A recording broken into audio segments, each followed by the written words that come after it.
Welcome to the channel and welcome to this look back on February 2001 in the members lounge. So I do one of these videos every month where I talk about the battle reports that I've done exclusively for channel members in the previous month, and give a bit of an overview and show a bunch of pictures. And yes, it's obviously an advert. I mean, everyone knows that. But, you know, there's lots of really cool stuff that's happened and I want to shout about it. So this is me shouting about it. So, without further ado, I'm going to shout. So, the first exclusive members game of the month was a return to the War of the 10 Legions. So, the infighting and backbiting between the 10 traitor legions in the Eye of Terror throughout the long years of exile, throughout the 10,000 years of exile. So this first one was between the Alpha Legion and the Word Bearers. So the plot of which is that there's what would you call it? A human planet, a planet of the lost and the damned, where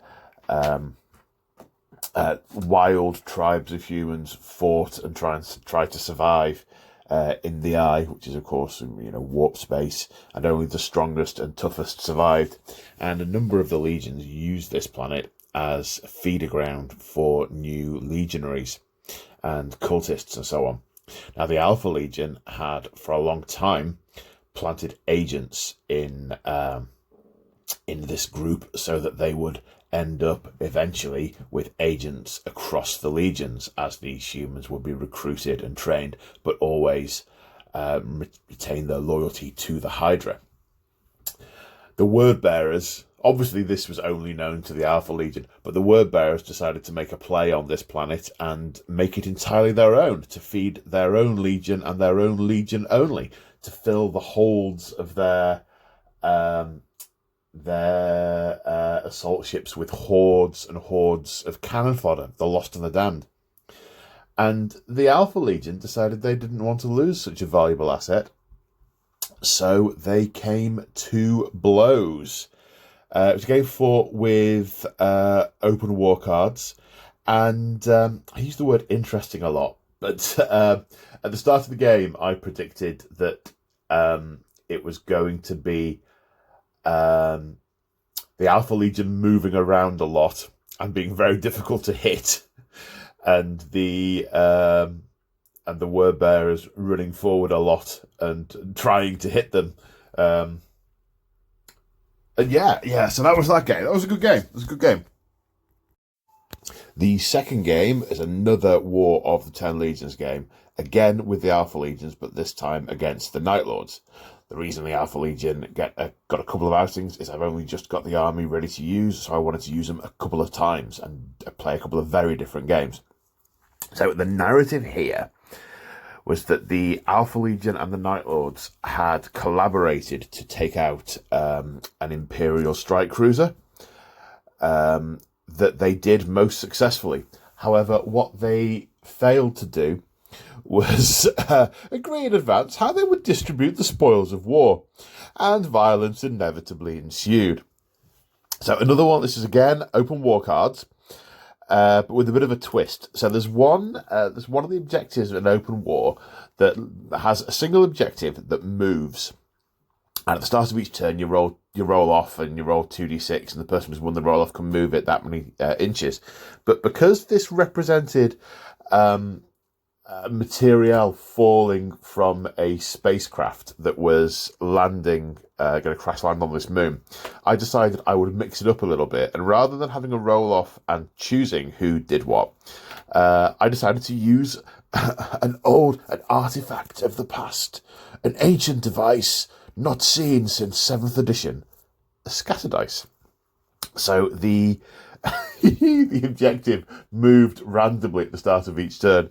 So it was really cool because whilst they wanted to fight each other, they didn't know where the objective was going to be next turn. So and there was nothing they could do to influence it either. So it was kind of standoffish, kind of cat and mouse. Yeah, it was good fun. It was good fun. I say they're all good fun because they were all good fun to play. And I say at the end of every battle report, I hope that was as much fun for you watching it as it was for me playing it, because I always have a blast doing these things. Yeah, so that was that one. So now we return to the Soul of Nexus 2 campaign. I must say, I love them all. They're all my sort of little narrative children, but the Soul of Nexus 2, I think is something particularly special.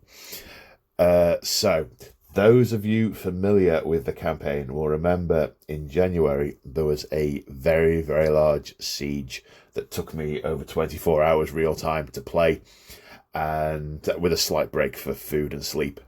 Well, a night's sleep and 2 breaks for food, but still over 24 hours. Involving demon engines and hordes of demons and cultists and legionaries and titans, and Canoness Eleanor holding out as long as she possibly could against infinite waves of the forces of the ruinous powers. And I said at the time that what was happening simultaneous to this was that the sisters were breaking out behind the scenes, and that the how long Canoness Eleanor could hold out would have an effect on how that breakout went. So the armoured column of sisters were attempting to punch through the Wordbearer's blockade, and I won't spoil what the effects were, but the result of that previous game meant the sisters could do some things a little bit different in this game. It could affect how they deployed and how they configured their army, and led to me having to paint some new stuff to go into it. But effectively, this armoured column, I say armoured column, it's mostly transport, met the Wordbearer's blockade in the form of my brand new Chaos Knight household, the Knights of House Commentis. And again, it was an open war battle, and they had to fight the Chaos Knights, and the winner of that battle determines what comes next. And yes, first time using the Chaos Knights, lots and lots and lots of sisters. Everything was either a vehicle or started in a vehicle in the sisters' armoured column. And good game, as someone used to say. And the final game of February, I only just posted up this morning, is the second part in the Mars 741 campaign. So those of you who've been watching on regular YouTubes may have seen the little bit of narrative I put up for the fight for Mars 741 that took place between myself and the Claw, and the subsequent story arc that I'm now running off the back of it. The Chaos Knights of House Commentis are ransacking the planet of Vorax 9 and are intent on destroying the Forge of Mars 741. And there are various Imperial forces intent on stopping them. In the second episode, the Iron Hand Strike Force has arrived at the planet and attempt to interdict the Knights of House Commentis. They do a large force landing, intent on stopping the Knights in their tracks. Again, it's another open war game. You've got to love those open war cards. For me, they're the best way to play 9th edition. Either that or custom scenarios. Yes, so lots and lots and lots of armor and knights and heavy weapons and big fight, big wow. So there we go. So that was February for exclusive members battle reports. If you're interested in becoming a member, please check out the link below for a level 2. Gets you a battle report each week, every week. And it also gets you access to the monthly live streams where I take Q&A and topics from people ahead of time, and I sit and waffle at the camera for 2 hours and or however long it may be, and answer questions and chat to the guys in the comments and all that good fun. So thank you so much to everyone already joining me on my epic journey in the hope of eventually becoming a full-time YouTuber. And thank you so much to everyone who watches my videos on YouTube and sits through the adverts and does all that good stuff. And a massive shout out to all the people who've chosen to support me through Patreon. You guys are all fantastic. Everyone, all of you, whether you're a member or a patron or watching my videos on YouTube, thank you very much. You're all helping me make this, you're all making this possible for me. I don't know what to say next, so I'll just say take care and I will see you in the next one.